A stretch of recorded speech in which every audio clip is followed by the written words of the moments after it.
a doutora Artemira da Silva e Silva, docente e pesquisadora com pós-doutorado em Psicologia e Direitos Humanos da Universidade Federal do Maranhão. Bem, boa tarde a todas e a todos, e é uma felicidade poder estar falando após a doutora Eduarda, após a doutora Ana Maria, porque as colocações dos colegas vão ancorar as minhas colocações. Como nós temos muito pouco tempo, eu vou me focar em informações muito precisas e que normalmente não vêm à tona em discussões em relação à lei da alienação parental. Mas sim, deputada, é impossível discutir a lei de alienação parental fora da perspectiva de gênero, porque nós estamos falando aqui de crianças e adolescentes e no mínimo metade delas são meninas.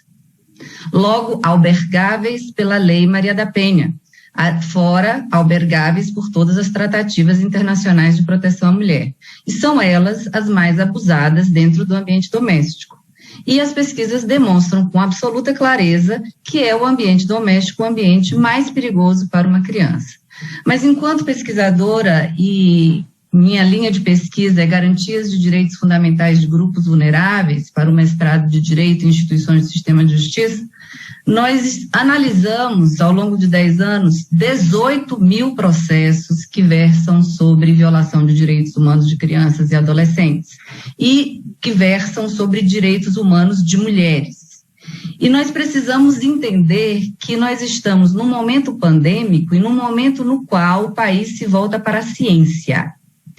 E é muito importante que esta discussão se volte para dados empíricos colhidos pela ciência e que a gente não fique discutindo só conceito A ou conceito B. O conceito de alienação, como a doutora Ana Maria já colocou, ele não existe do ponto de vista científico, ele é absolutamente inexistente.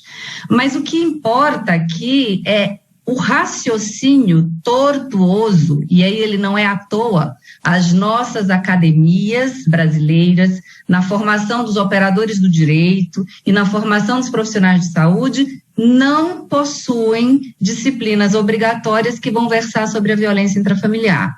Idem em relação a essa matéria não ser cobrada em concursos públicos. Então, quem eu tenho exercendo a magistratura, o Ministério Público, a Advocacia e a Defensoria? Bacharéis em Direito, com uma formação predominantemente legalista e positivista, sem uma percepção da especificidade de grupos vulneráveis. Então, eu já tenho a imperícia por falta de conhecimento desde o início. E eles se ancoram em pareceres técnicos exarados por profissionais que também fazem concurso para estarem tendo seu trabalho sediado dentro de várias especializadas, que são autodidatas, que também não tiveram esse conteúdo exigido no concurso público. Então, o que eu tenho aqui? Eu tenho um hospital cheio de médicos homeopatas e eu tenho alguém que está precisando de uma neurocirurgia complexa. E entrego esta pessoa para homeopatas, embora médicos não vão conseguir efetivamente lidar com aquela questão. Então, eu tenho um sistema imperito. Então, como é que eu crio uma lei para um sistema que não vai dar conta efetivamente dessa lei? E o que nós encontramos nos estudos desses 18 mil processos? Não vou ter tempo aqui efetivamente para colocar para os senhores, mas observem que no momento em que se identifica a dita alienação parental, que já não é um conceito científico, o que a gente faz?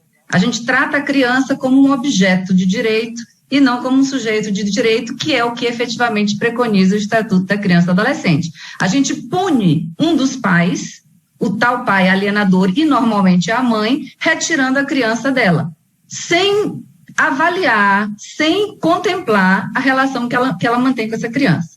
E como a mãe que antecedeu as nossas falas relatou, nós também verificamos isso em nível clínico. Uma vez que ela perde a guarda, ela não perde só a guarda, ela perde o contato com essa criança.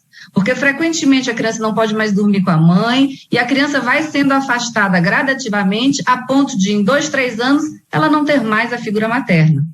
E em que momento os nossos estudos e as nossas academias estão dando conta do follow-up de 5 anos depois de inversão dessa guarda em relação à vida dessa criança e dessa adolescente?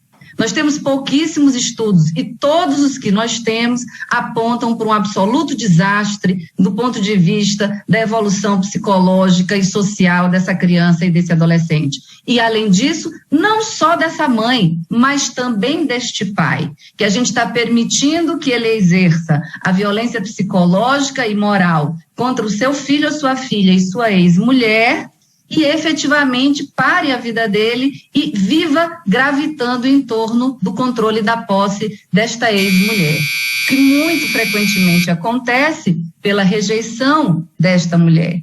Então, nós não temos como dissociar as duas discussões. Não é possível falar em lei de alienação parental sem discutir gênero, sem discutir violação de direitos humanos de mulheres nesse país, que é, sim, nossa segunda maior pandemia.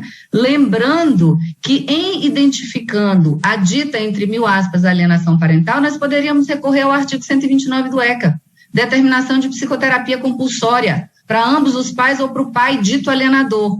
Mas a reversão de guarda é fazer uso da criança, é nós estarmos dizendo, dentro do sistema de justiça brasileiro, que nossas crianças são objetos. E são objetos para impor punição para um pai ou para uma mãe, seja lá por que motivo for.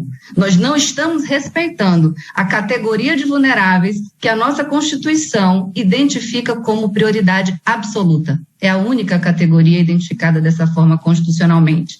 Então, nós havemos que fazer controle de constitucionalidade e de convencionalidade nas decisões exaradas. E nós precisamos sim discutir, é uma das minhas disciplinas na pós-graduação, a responsabilidade civil do magistrado ou da magistrada que determina morte em vida de crianças e adolescentes, sem se atentar para a cientificidade e para a materialidade das provas que estão robustamente categorizadas na esmagadora maioria desses processos. Muito obrigada.